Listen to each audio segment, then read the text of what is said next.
What's up, y'all? Y'all are listening to Living Corporate's flagship podcast.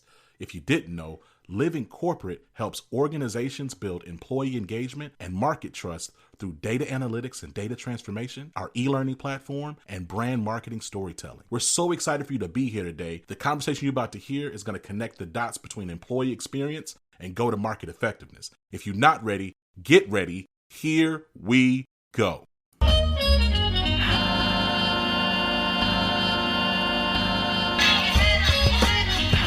Those that wait on the Lord yes, shall renew their strength. Amen. Laura, welcome to the Living Corporate Podcast. Thank you. Y'all, we're laughing because off mic, my goodness, like what a journey to get here. Thankful that we're sitting down together. You know, I think about the fact that, you know, we've known each other for a little over 4 years now. Like we've been working together. And I just appreciate the relationship that we've been able to build over time, the trust we've been able to build over time. And May, you know what's really interesting? I'm thinking about how we initially met at and worked together through another employer, through my past employer. Yes. And then, you know, they had their headcount reduction. Mm-hmm. Yep. And I let you know, and you were very encouraging, like very kind, which was really like kind of like I would say like a key descriptor of our relationship. Just leading with kindness, you and Mark and like the leadership team at ResultsCX. But I remember, it wasn't me that reached out to you to continue to work together. It was you that reached out to Living Corporate, reached out to me. Yep, 100%. Like I mean, like I don't want to jump the gun, right? Because I think it's best to start with, we're sitting down with HR executive, people leader, speaker, employee experience expert, and just overall dope person, Laura White. So let's start there. Laura, welcome to the show. Thank you. I appreciate you being here. To your point, it's taken us a while to get here, but we were going to make it. We were going to get there. We're going to make it. We're going to get it. And we got here, right? Everything's working. Nothing's on fire. We're good. You know, I want to talk about, it's interesting, right? Because I work with a variety of HR executives and professionals, right? Like in terms of they're doing various things, in terms of industry wise, various, you know, scope of responsibility and size of overall organization. I would say that like ResultsCX, the company that you're in a leadership position of, is uniquely positioned for when I think about like employee experience, right? Like for those who don't know about ResultsCX, could you maybe just lay some context as to like the brand itself, the work you all do, and kind of like what the experience has been over the past, you know, 3 or 4 years? Yeah, absolutely. Thank you so much again for having me. And we love the partnership that we have together with Living Corporate. You know, ResultsCX is pretty unique, right? We've been around for more than 35 years now. And some people from the outside looking in might look at us and say, oh, they're just another BPO, they're another vendor, you know, but that's not how we see ourselves, right? We are in the business of people and building relationships, and we do that through customer experience management. I can't tell you how many clients. I have no idea right off the top of my head right now. I think last count was probably around 120 clients around the world who we are just blessed to be in partnership with, who trust us with their most precious asset, their customers, right?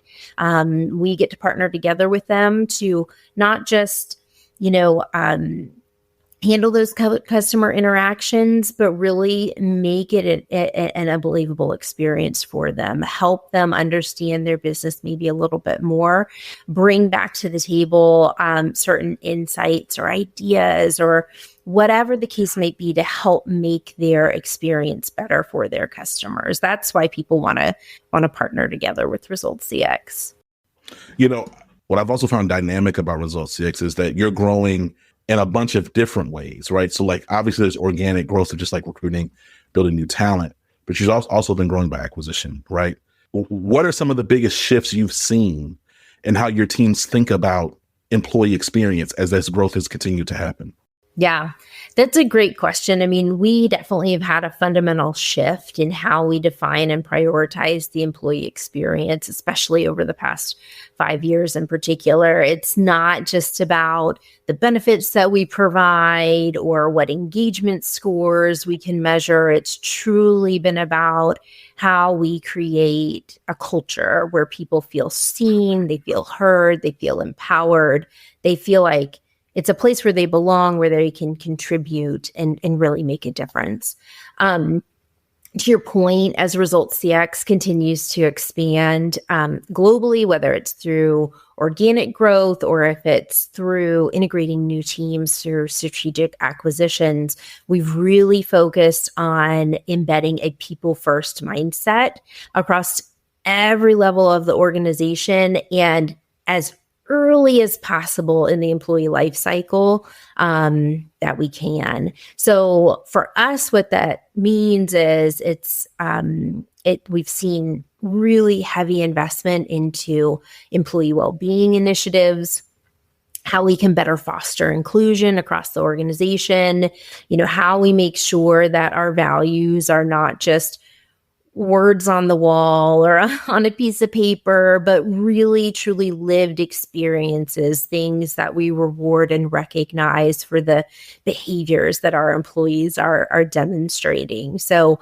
the cool thing I'll say over the past, 4 or 5 years here, since we've been working together, that we've seen is that the data and insights that we've gotten from our internal employee surveys that we've partnered together with you and Living Corporate on, it aligns with the data and insights that we're also getting from our external industry surveys, right? The ones that we don't have any control over, whatsoever.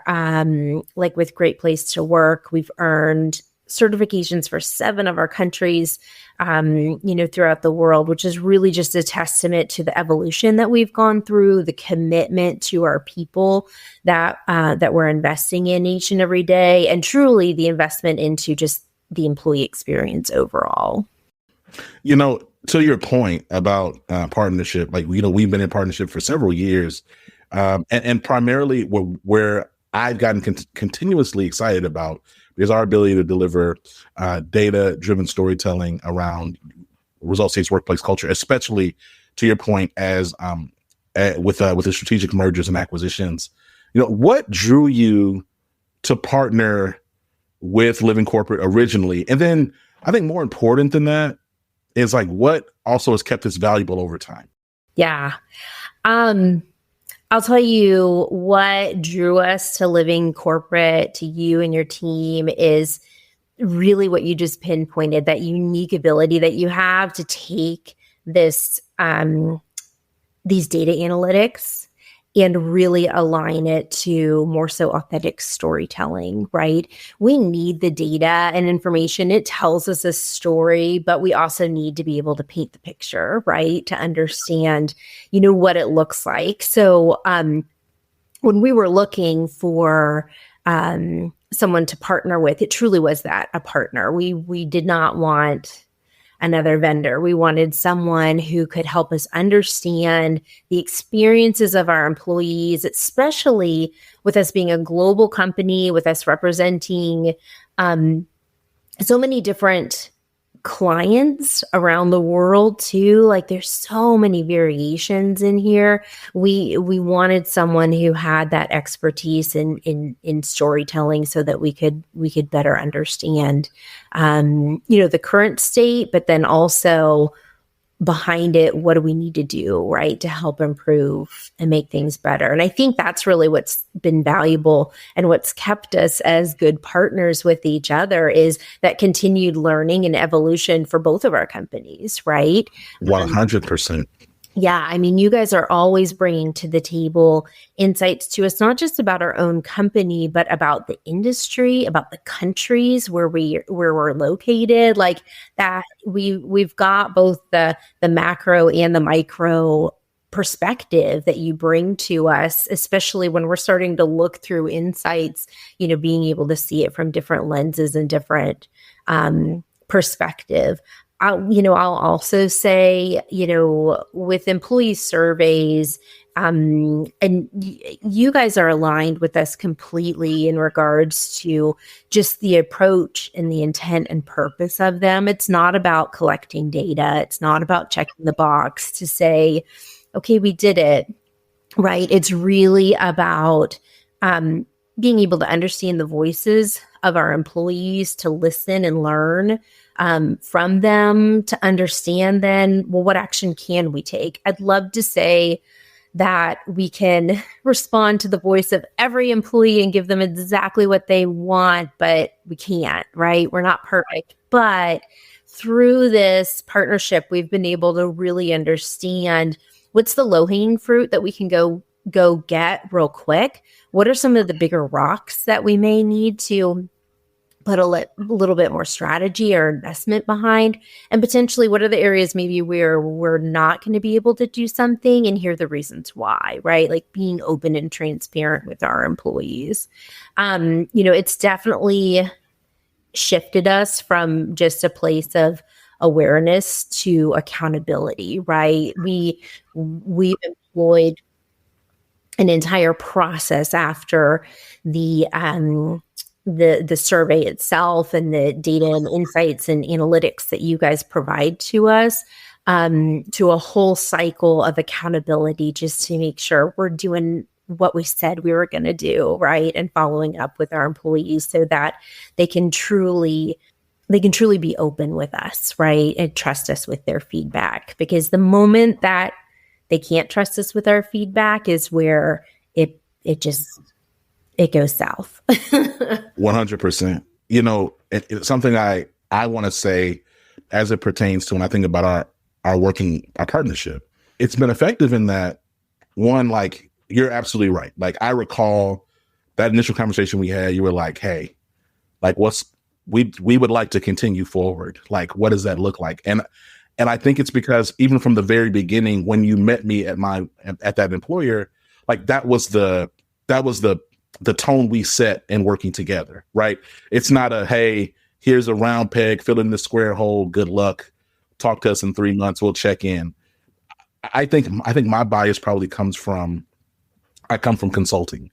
So I'm used to just being like a genuine partner, and like, the technology helps, like living corporate. I would say that we're technologically enabled, we're technologically empowered, but we're really people driven. We're we're relationship driven. It's not really like the tech, and you and I've talked about this several times. Like, we're frankly like platform agnostic. Like, we don't actually care.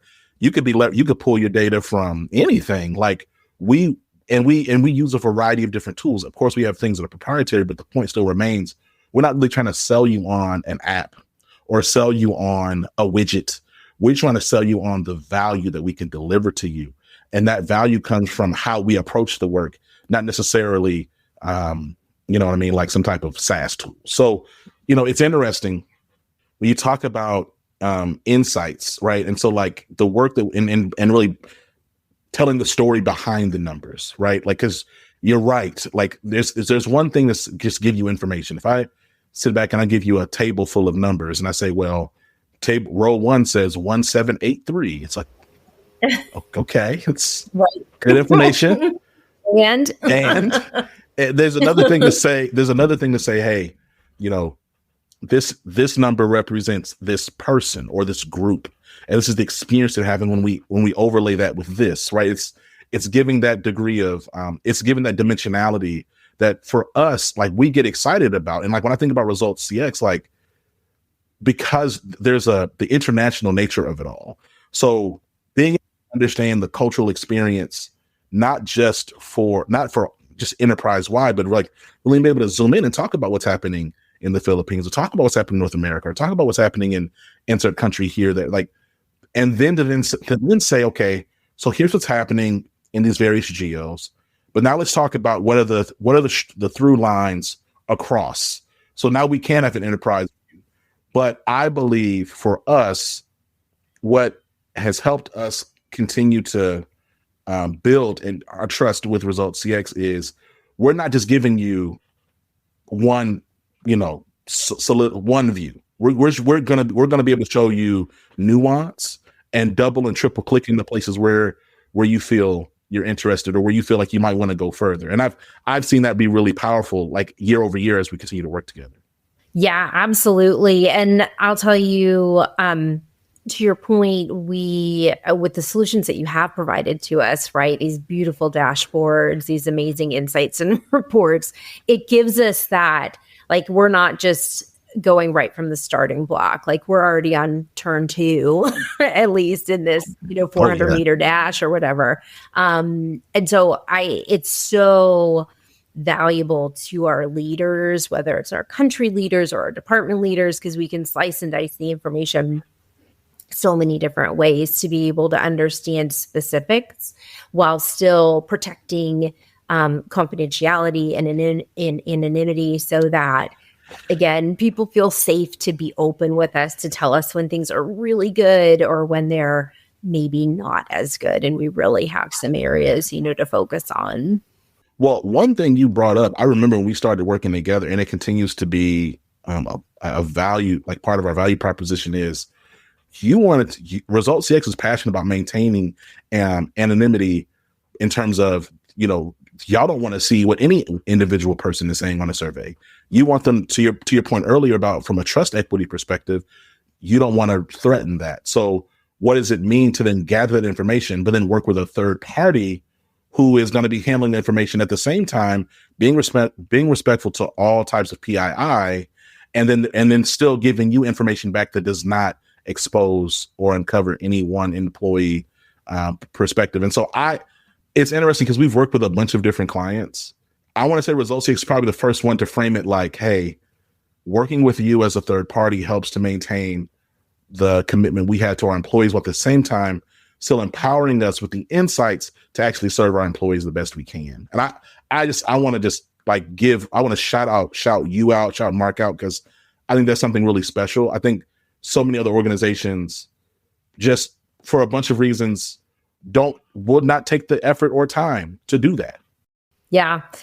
It's super important, and it's been a game changer for us too, especially I don't think there's ever going to be a world where you get 100% participation in a survey, right?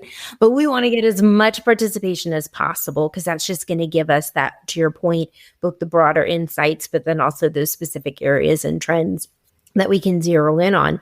And with this approach, with the support that we get from you guys, we are able to present this survey as an opportunity to our employees as an optional survey for them to take. And we're able to do it with confidence, with the utmost confidence that we are not going to see anything specific to that individual themselves, so that they can be open and honest with us completely, right? It's a game changer being able to have that confidence, because in the beginning, I know some employees we would hear feedback saying, yeah, but really, like, there's no way. We say, yeah, really. we don't have access to any of the individual survey results themselves, or even participation. We don't even, from that standpoint, since it is optional, since we want for our people to feel safe, right? We want them to know that they can share their voice with us, whatever it is, and we're going to handle it with care. When you think about the insights that we've uncovered together, right, around engagement or inclusion and trust, is there anything over the past, couple of years that really made you pause or rethink an approach? Yeah, that's a really good question. When we, and this has been this way for the past couple of years, we've realized, we have with our internal engagement survey, we have a certain model that we've employed for the survey questions and the categorization and everything that goes with it. And so we have, 5 main sections on it, plus, an ENPS question. at the end. But the 5 main questions or categories themselves are looking at things like the culture of the company overall, and then the relationship with your manager, the work environment, the work opportunities, and then employee well-being. And it's interesting. I remember the first time that we were working together, the scores for us for culture and employee well-being like are really relatively high, consistently high for us, which is an amazing thing. It's again a testament to the commitment that we've made to being people first, to making investments, the best investments that we can as possible, right, with our people. Those have been consistently high, right? Employee well-being's been the one that has just been the hardest nut for us to crack. And we've realized over the years that it's not so much, some of it's not so much within our control itself, right? That it's just as we've talked about before, it's just kind of the state of the world that we're in right now. And our folks are still, like with this last year, our ENPS score went up even higher than the previous year, even though our employee well-being score maybe went down, and it wasn't a matter of what we were contributing and providing, but just everything that everyone's dealing with right now. It's super heavy, right? Yeah.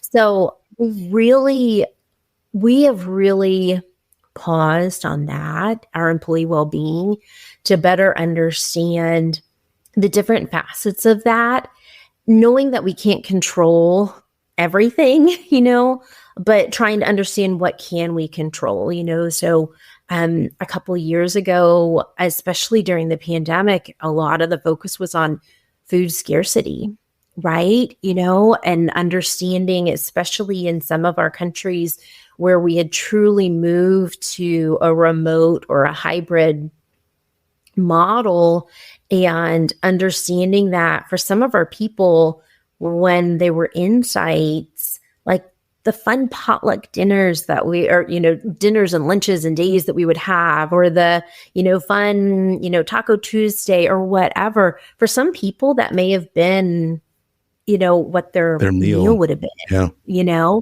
And so that transition to remote really made us rethink how do we help support our employees, in this way. So whether it's having food pantries at our sites, changing the way that we do our incentives. And I'm sure people love getting flat screen TVs, and they, or they love getting a gaming system. But sometimes what's more meaningful is getting a gift card to a local grocery store, right? And so like giving them options on what their preferences are, like a lot of those things started to change for us so that we could best meet the needs of our people.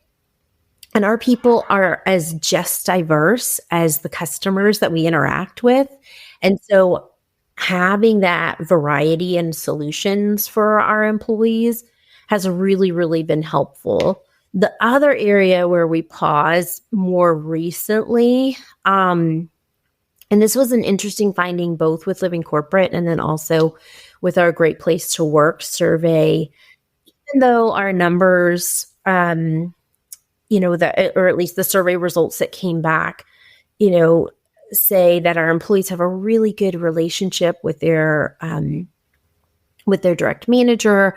They really enjoy the culture. They feel included. They feel like they're getting the coaching and development that they need, understand their purpose and their role and how it contributes, right? Like all these really good positive things. We realized that we needed to address psychological safety from a different perspective, because even though people felt like they were being included, they didn't want to speak up. And what we've realized was it wasn't so much that they didn't want to speak up for fear of whatever they thought the consequences might be. They were hesitant to speak up because they didn't want to disappoint people. Right. And so we have really invested a lot over the last year. And I think this is not one of those like one-hit wonder things. It's not going to be an initiative with a beginning and an end date. This is something I know we continuously are working on. And thank goodness our executive team is really amazing. And they are all about bubbling up the quote unquote bad news, right? Bringing forward whatever the ideas are, or however, our employees think we should be, challenging the status quo and what's in place right now. They want to hear it. They expect to hear it because it's the only way that we can make it better, right? It's not by speaking up. It's not an admission of failure. It's not an admission of, competence, or and it's not saying that they don't feel safe. It's just a matter of knowing that, we need the whole picture to understand what's going on so we can best help our people. So that's been an interesting one for us this past year in particular, and how we help make sure people know that we want you to speak up. First of all, thank you for sharing. I think about, to the point around wellness or well-being rather, and then but also having but then also ENPS, right? And this is what I meant about how when I think about org data, I think of them as like fingerprints. Like no set is the same. So when brands talk about, and we talk to people all the time and say, well, do you have a benchmarking thing? You have a benchmark. And I'm like, we don't really do external benchmarks in that way, because, and not to say there isn't great business in that, and like people love to understand how they're doing relative to other people. However, I believe there's something really powerful in understanding yourself. What is happening in your business? What are your employees saying? And what does that mean in the context of your business? Because the idea of having a high ENPS and then having some other challenging scores on well-being, well, if you benchmark that to other places, they might tell you that you're doing great without giving you any context as to what your employees actually need.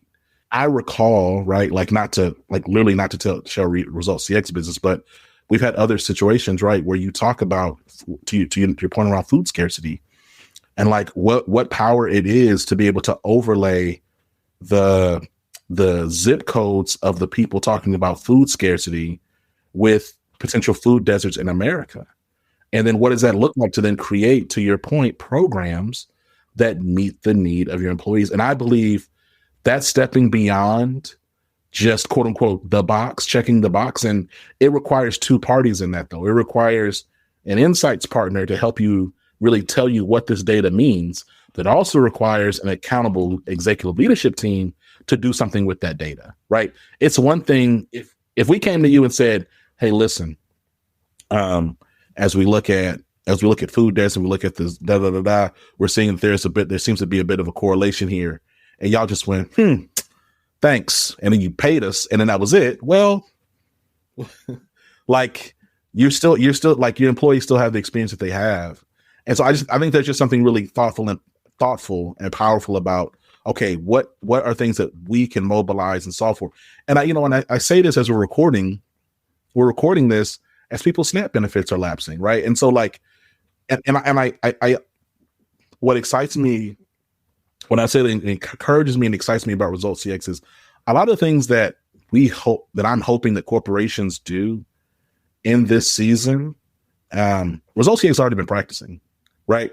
Like being data driven, seeking to understand the needs of your employees, because you're absolutely right. Like there's rewards and recognition programs that you can buy. Like for those who don't know, like enterprise businesses will buy rewards programs. Like, that's also a platform. And, these rewards platforms have standard rewards. It'll be, to your point, flat screen TVs and PS5s and, glasses and other things that are not bad, but may or may not fit the need of your employee, your stakeholders. Right.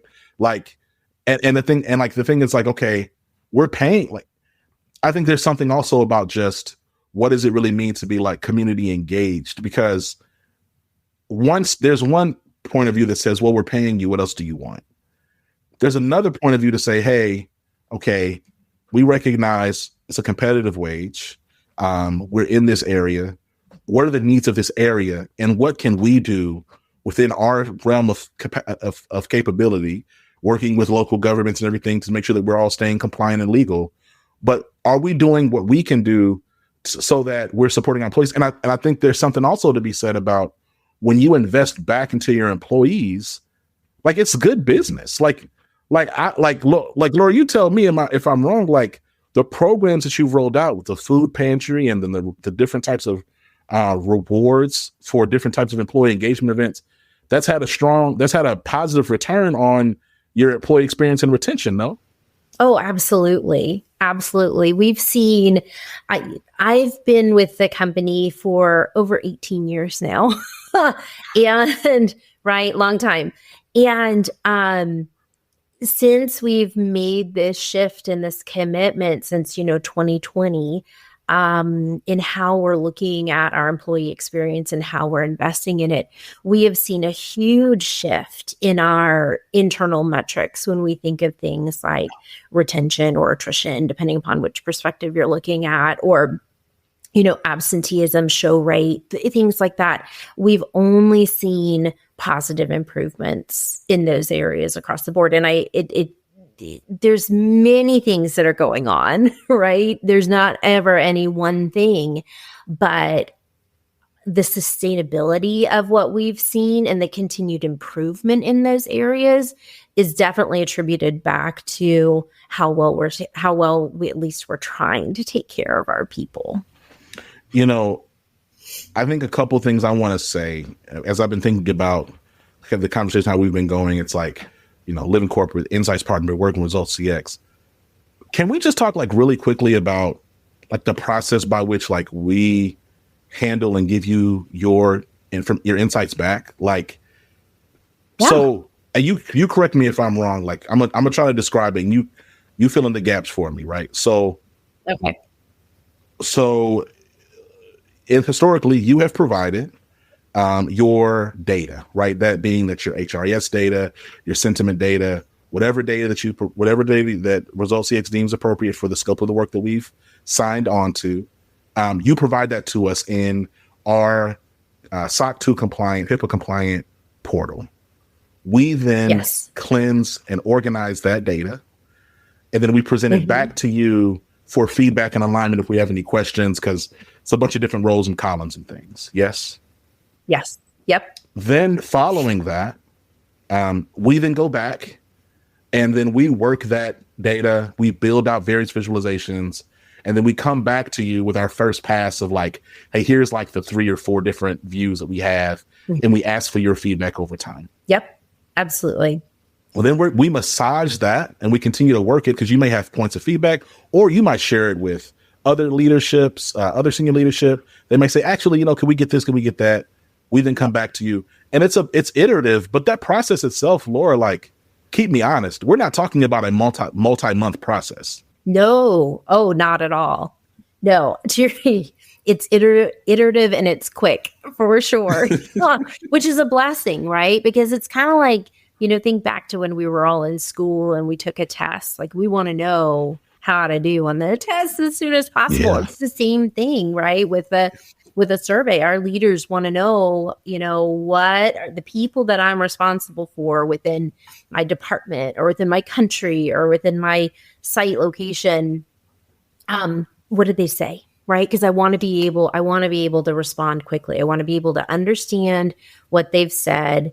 And if I have questions, go hold focus groups, maybe in certain areas to get a better understanding, because the worst thing that we can do is just assume and then build some sort of solution that's not really going to hit the mark, right? But, co-create whatever the solution is and then get it in place, right? And continue to have that accountability behind it. So to your point, it happens very, very quickly. And I will say on top of that, it's not just like one dashboard that's being put together. Like, I think I'm trying to remember how many we have off the top of my head, but it's like 5 or 6. It was a good number.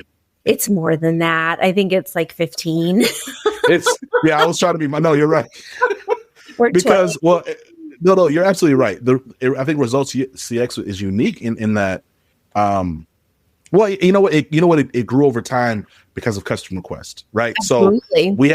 So we had our handful that we were like, okay, we're gonna do, and then it was like, hey, can we do this? Can we do that? And like, what always got me excited was like you would like initially, right now you're like, nah, you throw it over the fence and you tell us and we do, but it's like, can we do this? And we're like, yeah, and like we just do, and like it's the degree, it's that customization that I believe that it's hard to replicate, Laura. Like, we have conversations all the time with like other tech folks and potential, like, VCs who want to do things. And they're like, how can we like standardize all this and like make it into like a widget? And I'm like, hey, like that is not actually the value, like the value differentiator or the value prop is the fact that we're actually being fully custom every time. It's that, that when you get these dashboards back, not only like are these exactly fitted to what you need, but you also have a partner that if you call them or email them at 2:00 in the morning, hey, can you do this?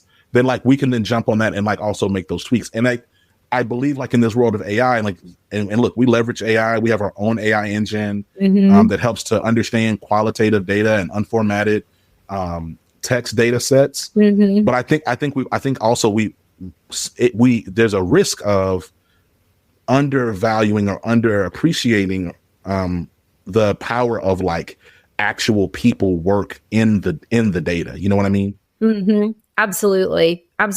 Well, and the other thing that I would add on to that too, because to your point, we have a starting ground when it comes to, all these visualizations. And even though we may have, 15 or however many dashboards, it's the audiences that are different, right? Because we want to be really hyper focused. But to your point, where one leader might ask for something, say, hey, it would be really cool to be able to have, this filter or this visual or whatever.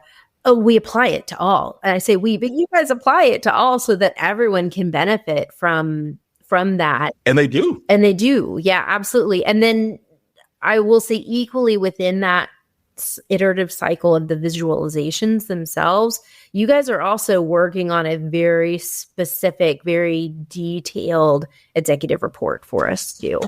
Right? Yes. Because we've got our, department and country and site leaders who are really the more tactical, like, let me get in and figure out, what potentially we may need to be looking at in terms of solutions. But for our executive team, they need to be able to understand and digest like the entire picture, right?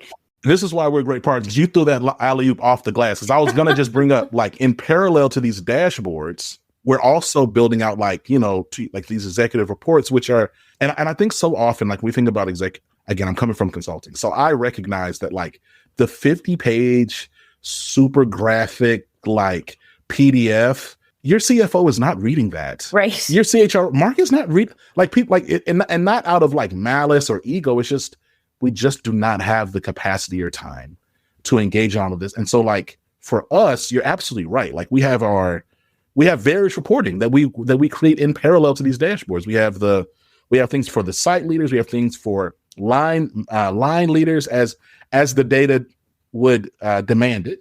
But then to your point, we also have 5 to 10 page executive reports of, hey, here are the key themes that we're seeing. Here's the patterns that we're noticing. Here's our recommendations, and then here's the risks, and then here's the recommendations to honor and respect the risks that we've identified, as well as potential next steps, right? And when I think about kind of early clients, because I want to say ResultsCX has been one of Living Corporate's earliest clients, that the fact that y'all actually read those things, it just it validates, and it helped us. And I'm telling you, like truthfully, it helped us as we delivered value to other clients, because it's one thing to give you a dashboard, and it could be very interactive. We can give you a video to show you how to click through it and all those different things. But everybody isn't even going to do that. Like most people aren't clicking through these 20 tabs of whatever. Some people just go, okay, well, hold on. What is it that I need to do? And frankly, as an executive leader, I don't know if I necessarily want super senior executives clicking through these custom dashboards. I don't know if that's really necessarily their job. Like, their job is to block and tackle and sponsor programmatic and policy and process solutions to solve for whatever the reporting is calling needs support, right? Absolutely. Absolutely. Yeah. And to that same point, right, with the variations that you're able to give us, whether it's by site, by country, by client, right? Like it helps us to figure out what levers basically need to be pushed or pulled. And the cycle that I referenced earlier that we have that follows the survey so that we can hold ourselves accountable, that we are taking action, that our sites and departments are putting, making movement, even if it's the smallest of steps, but we're making movement, on it. That's been huge for us just to earn that trust, right, with our employees, because they're seeing it, right, because they know they've taken the survey, and then we're following up and communicating the results, and then every 6 weeks following, right, we're following up. I say we, but the department and site leaders are following up with, here's what we're doing, here's, you spoke, we listened, here's what we've been able to do.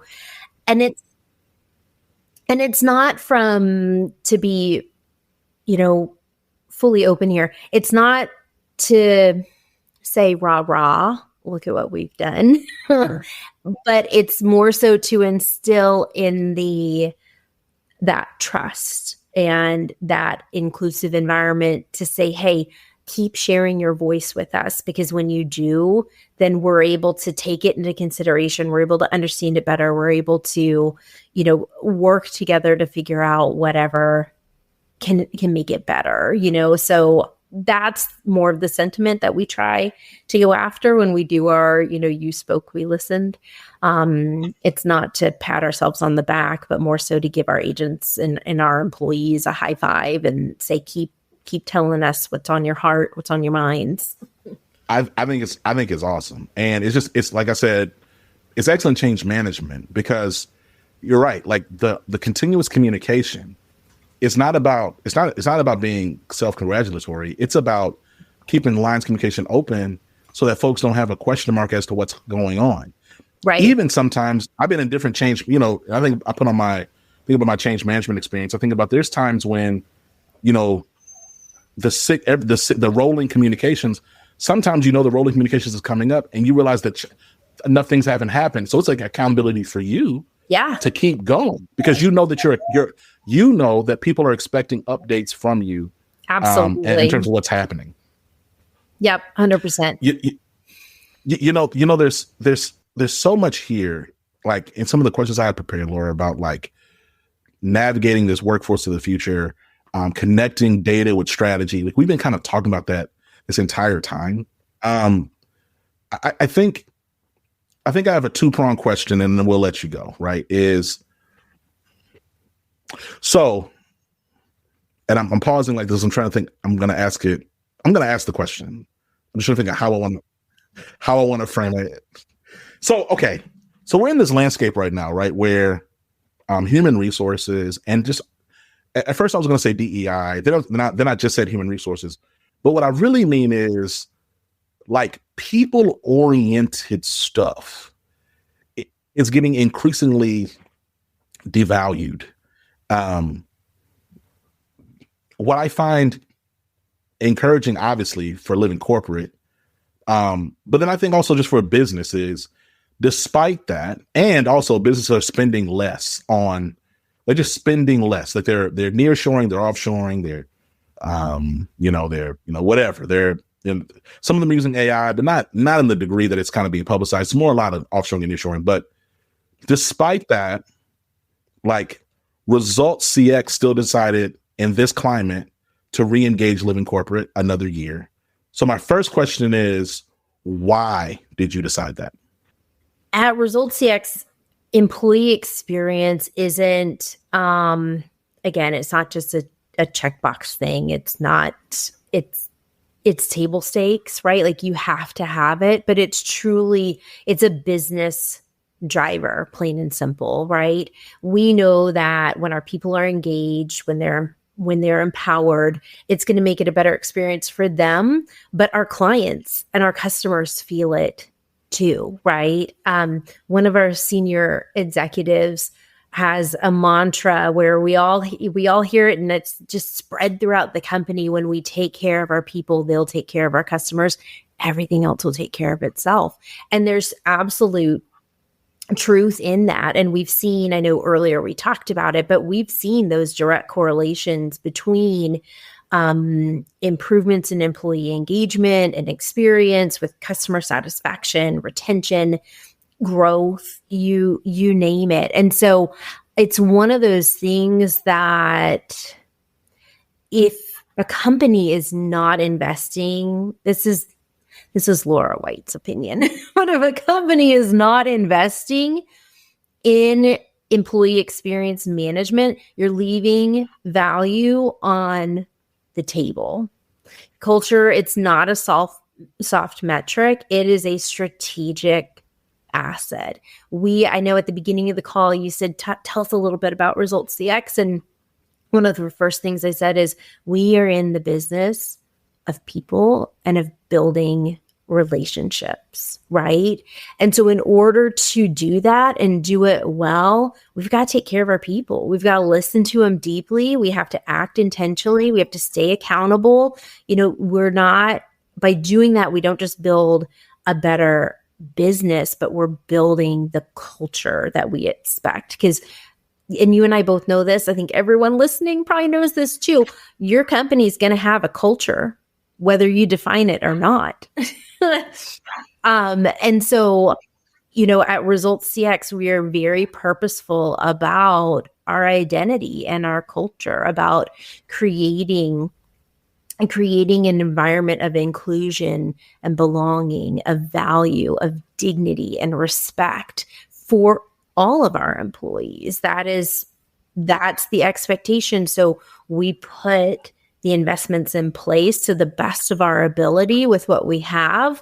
Sometimes we might have to get a little scrappy, and that's fine. We need to be resourceful. That's an important thing to be, but not take your eye off the ball here in terms of taking care of our people. That's the number one thing. And so then the part B to my question is, for a variety of reasons, right? From, hey, we don't really know, the people stuff is a little too sticky. They're hesitant about the employee experience management support and a partner. What would you tell them based on your journey with ResultsCX and Living Corporate about what they need to be doing, or what you would recommend them doing in this moment, in this landscape? I think the biggest thing is fear is always going to be there, right? It's no matter what. This is one of those areas where you just have to embrace the fear. And even if it's starting small, you just need to start, right? Because I can guarantee, and we've seen it through our partnership with Living Corporate and with, the partnership that we have internally with all of our leaders and being focused on taking care of our people. That's the thing that makes the difference, right? To your point, there are so many different systems and tools and platforms out there that any company can invest in, right? And many of us do invest in the same systems and tools and platforms, but it's what you do with it. It's the people that you put behind it and how you support them and reinforce what the focus is and what the need is, and making sure that they are set up to thrive and reach their ultimate potential. So by partnering together with an organization like Living Corporate, it helps us to make sure that we don't have blinders on, right? Because I think that's easy to do sometimes. You all help to give us that full picture, and tell us the things that are working well, but then also tell us the things that aren't working well that maybe we really should take a good hard look at. And those aren't easy conversations to have, but they have to happen. They're beneficial if you're wanting to, be able to move forward and be successful. It's been Laura White. You know what I'm saying? I'm a fan. I've been a fan. I'm very biased in my fandom. I'm a little biased too myself, Zach, with you and Living Corporate. Y'all have been amazing partners for us. Look, we appreciate it. And, I got to shout out my man. He's our head of Inside Information, the technical mind behind all of the visualizations for ResultsCX and all of our insights clients, Mike Schmidt. It's amazing. Oh my gosh. Yo, shout out to Mike. And shout out to Mark. Mark didn't make the pod, but shout out to Mark, also CHRO at ResultsCX. Absolutely. Again, I know I shared we've been around for 35 years. And we've done amazing things over those 35 years, but it wasn't until, right around the pandemic 5 years ago that we really had this shift, and Mark's been one of the main leaders behind it, both in terms of enthusiasm and excitement for it, but then also just in being firm and fair and saying these are non-negotiables. We have to do these things. When I tell you, I've met so many HR execs, like I've met certainly more than I can count, like off the top of my head. When you talk about enthusiasm and intention, Mark is 101. Like, because it's one thing to kind of get in front of the town hall and kind of like put up your pom-poms. No, Mark is really like that. Mark is not joking about when it comes to everything that we've talked about today, employee experience, investing, what's a non-negotiable, what isn't. Like, you know what I'm saying? You and I can share war stories about how you and Mark have gone behind to fight for, y'all are great. Like, and it's just not common from a people executive perspective, because ultimately you have to. I think there's I'm probably gonna say a podcast from the day, but there's a gift that I believe you and Mark have in fighting for what the organization needs, and at the same time doing it in such a tactful way that you inspire camaraderie and partnership, and that's hard. I think in the corporate space, very few people, I think, HR executives sit really well at that intersection. They might know how to fight, or they might know how to play nice, but it's the diplomacy of being able to self-advocate and also influence without authority the people around you so that you have a coalition to help you to drive your goals. And I think HR has to do that in a really unique way, because HR is not a revenue generator. So there's a different type of pressure and tension with that office that doesn't exist in the same way with like a marketing or a sales or a products or a insert whatever, some other operational thing. So anyway, I don't mean to diverge too hard. It's a good point, because Mark, again, does an amazing job of making sure that we're putting the things in place so that we're taking care of our people. And again, do we get it right all the time? No, but we really do try our best. Do we always get the budget that we really want? No, but that's okay. We're resourceful, right? We don't let that stop us from doing what we know is right to do. But man, to your point, we could not do this alone. We are surrounded by some of the most amazing colleagues and professionals that I've ever worked with. And to your point, we couldn't do what we've been able to do without their leadership, without their heart, without them getting on board, to make sure that we're taking care of our people, because they're the ones doing it every single day. We're just, to your point, throwing the softball up and trying to help them get a few steps ahead to get going. So, Laura, you're appreciated. The work that you're leading in ResultsCX, appreciated. ResultsCX appreciated. Shout out to the entire ResultsCX team, all the leaders up there. We see y'all. We appreciate y'all. And we're looking forward to continuing to work together. Y'all, it's been Laura. Look, I don't know who doesn't need to hear this. Laura White, legend. Okay. Make sure y'all click the link in the show notes to learn more about ResultsCX, the work that they're doing, ways to engage and work with them. Until next time, y'all, it's been Zach. Peace. Living Corporate is a podcast by Living Corporate LLC. Our logo was designed by David Dawkins. Our theme music was produced by Ken Brown. Additional music production by Antoine Franklin for Musical Elevation. Post-production is handled by Jeremy Jackson. Got a topic suggestion? Email us at livingcorporatepodcast@gmail.com. You can find us online on Twitter, Facebook, Instagram, and living-corporate.com. Thanks for listening. Stay tuned.